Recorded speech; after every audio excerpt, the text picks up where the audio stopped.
Celtic FC Manager, we've already begun discussions. Massive January transfer update.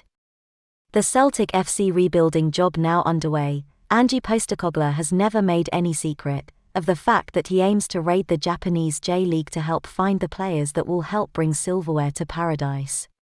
Celtic requiring 1 or 2 first-team ready additions, the manager should also be looking to help build the strength of the bench, to give him better options to bring on if the team are struggling to break downsides. With the Europa League showing the dearth of quality in the squad required to make Angepostecoglou a success, the Celtic gaffer really has a job on his hands to build the calibre of player in his squad. But the good news for the Celtic fans is that the big Aussie gaffer is on the ball. The Celtic FC manager has already identified targets and amazingly revealed that contact has already been made with clubs to secure his targets more efficiently to bolster the squad for the second half of the season. Yeah, that's one of the markets, Japan, we will be looking at. Obviously I know it well, and they will get to the end of their season, which is a good time if there's anyone who will fit into our setup. We will be looking everywhere. The last window was frantic. This time we want to make sure that we are planning well in advance.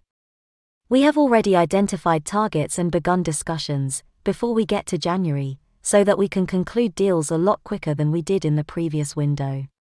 What a difference this would make, from Celtic FC.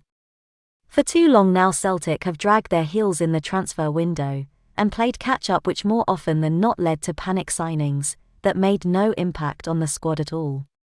The mainstream media do love sticking the boot into Celtic FC. Celtic have already played some of their hardest games of the season, away from home, and yet have only conceded 6 league goals.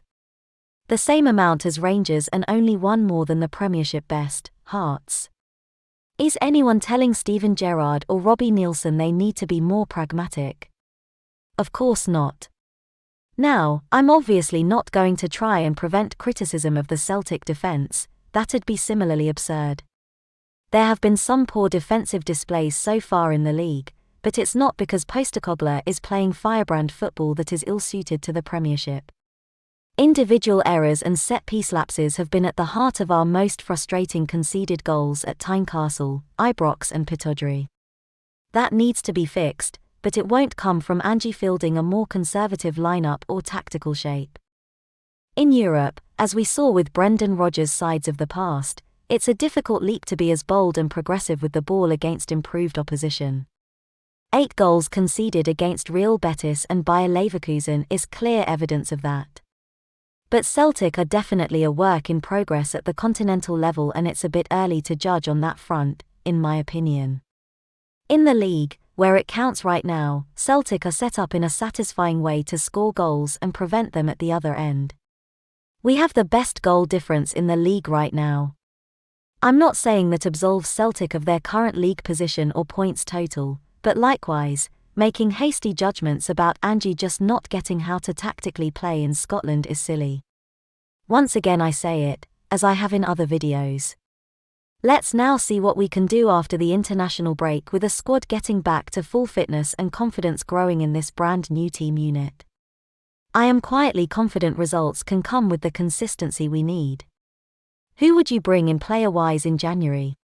Tell me in the comments. And make sure you subscribe to the only channel that gives you morning Celtic FC news daily.